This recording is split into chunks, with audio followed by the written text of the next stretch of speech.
Hello mga katrops, good morning. Ito na naman ako. Ano to ngayon?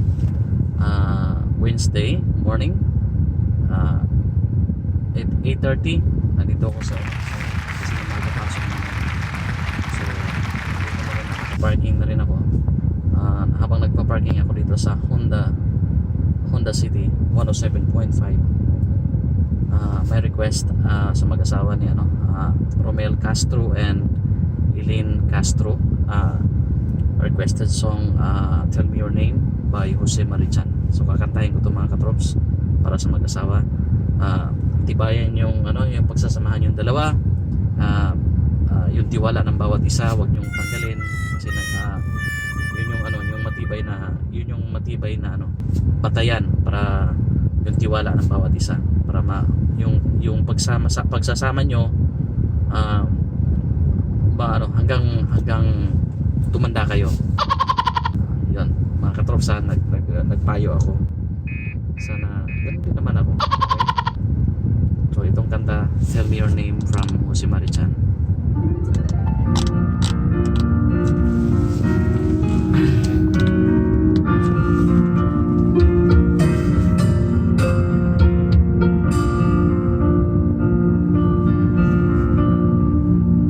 Tell me your name, you're lovely, please tell me your name. Just when I thought this would be one of those boring games, you walk into this feeling, you look at me and smile. My heart unfroze, it started going wild. Can you imagine this? The confusion of first love kiss. I returned wondering if the magic of love was theirs. You merely said hello, and the mind of the stuff and go. Can it possibly be the future for me is you? Tell me your name, I must know. Won't tell me your name, I'm not insane, just writing that you might go. Don't go, please stay beside me.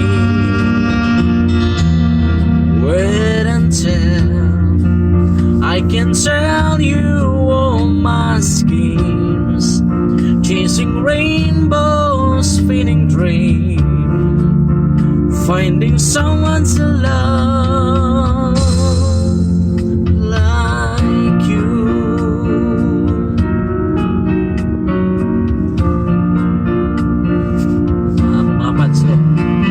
I'm not insane, just running that you might go. Don't go, please stay beside me. Just wait until I can tell you all my scheme, chasing rainbows, fading dreams. Tell me please your name, tell me. Thank you for watching mga katrops. That song dedicated sa mag-asawa, kay Romel Castro and Eileen Castro. Sabi ko na, ang pag-aasawa hindi yung kanin sinusubo mo lamang. Dapat nandun yung tiwala sa isa't isa, yung pagmamahal ng bawat isa. So ako wish ko sa inyong dalawa, sana tibayan nyo pa yung yung tiwala ng bawat isa at pagmamahalan yung bawat isa. Okay? Keep watching and subscribe, like, comments dito sa kung may mga request pa kayo. ito'y katuwaan lamang, pero mali mo, ito rin yung magbigay sa akin ng daan para lalo na yan, sa mag-asawa na nire-request ko sa kanila, request nila na yung relationship nila maging okay at saka maging ayos habang lumalaki yung pamilya at tumatanda. So mga katrops, ingat kayo. Ulitin ko, subscribe, like, comments. Maraming salamat.